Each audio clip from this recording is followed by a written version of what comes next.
Terima kasih Anda masih bersama kami. Bagi Anda yang baru saja bergabung, kami hadirkan kembali 3 berita utama hari ini. Manfaatkan suhu dingin dari fenomena ekstrim embun es di dataran tinggi Dieng, wisatawan membuat es krim dan es batu secara alami.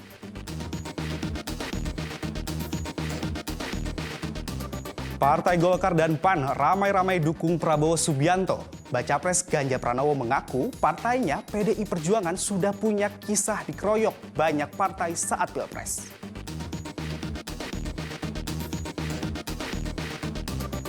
Siasati krisis air bersih, warga Ronggo di Pati menabung air bersih yang diperoleh dari sumur-sumur sawah.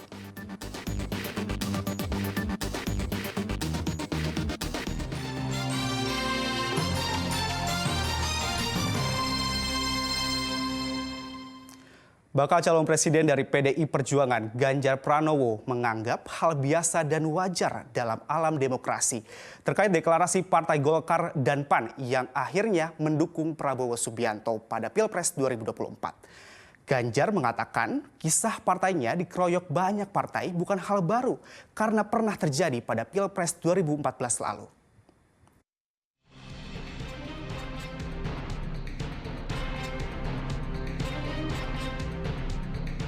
Bakal calon presiden dari PDI Perjuangan Ganjar Pranowo menanggapi santai dinamika politik bergabungnya Partai Golkar dan PAN ke Koalisi Indonesia Raya yang mendukung Prabowo Subianto sebagai bakal calon presiden 2024. Ganjar mengucapkan selamat kepada Partai Golkar dan PAN yang telah menentukan arah dukungan. Ganjar menyebut fenomena seperti ini hal yang wajar dan biasa dalam demokrasi karena setiap partai politik terus mencari arah dukungan. Ganjar menghormati keputusan Partai Golkar dan PAN karena merupakan hak masing-masing partai. Peristiwa politik bergabungnya banyak partai politik untuk mendukung Prabowo Subianto bukan hal baru. Tahun 2014 lalu, PDI Perjuangan sudah mengalami saat pertama kali mengusung Jokowi JK.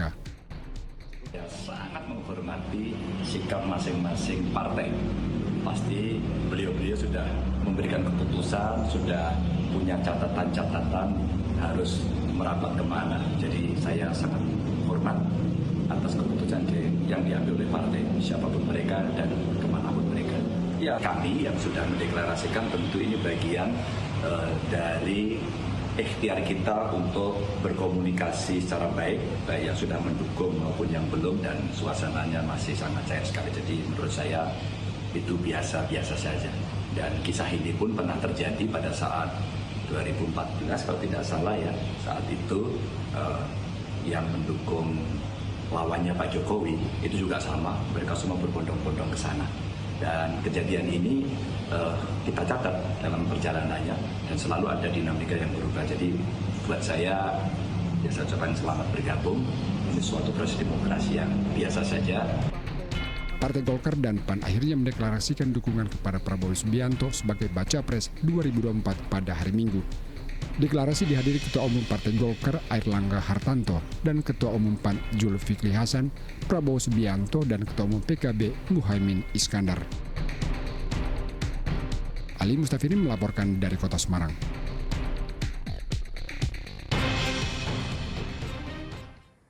Sementara bakal calon presiden Anies Baswedan menemui para dalang dan budayawan di Boyolali. Anies mengatakan kehadirannya bukan untuk merebut sesuatu dari orang lain. Bacapres Koalisi Perubahan Anies Baswedan disambut yel-yel oleh simpatisan dan relawan begitu tiba di rumah dalang wayang kulit Sri Susilo atau dikenal Ki Dalang Tengkleng di Desa Katitang, Nogosari, Boyolali, Minggu siang. Ikut hadir budayawan Mbah Cokro. Selama sejam Anies berdialog dengan para budayawan dan dalang. Anies mengatakan wayang kulit merupakan budaya yang harus dipertahankan. Kehadiran Anies di Jawa Tengah merupakan bagian dari safari politiknya menuju Pilpres 2024. Jawa Tengah selama ini dikenal sebagai kandang banteng basis massa PDI Perjuangan. Namun Anies enggan dianggap merebut sesuatu dari orang lain.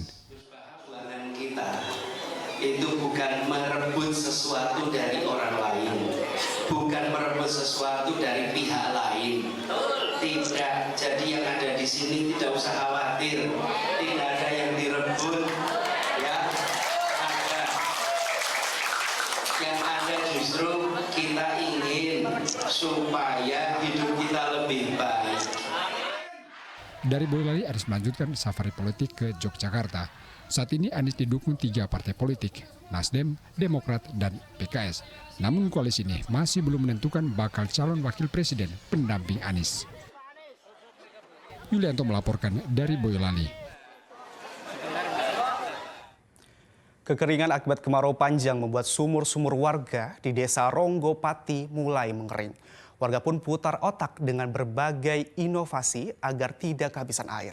Sebagian warga memilih menabung air di bak untuk kebutuhan sehari-hari.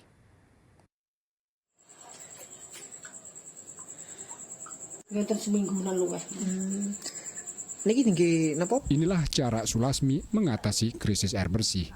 Ia menabung air di bak berukuran 2 kali 1 meter. Air didapat dari sumur-sumur di tengah sawah. Itu pun diperoleh dengan cara tidak mudah. Ia harus berjalan kaki sejauh 3 km untuk mendapatkan air.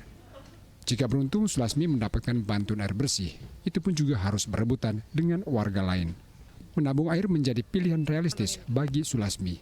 Pasalnya sudah sebulan terakhir sumur-sumur di Desa Ronggo, Kecamatan Jakanpati mulai mengering akibat kemarau panjang.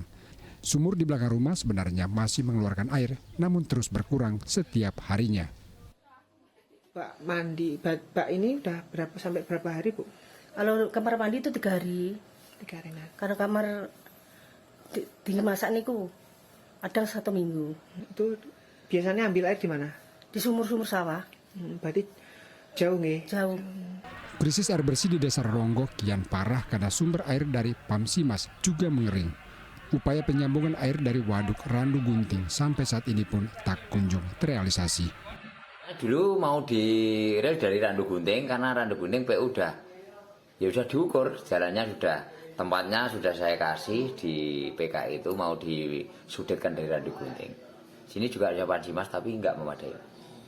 Kurang. Mungkin berapa warga Pak yang terdampak di desa Jenderal ini?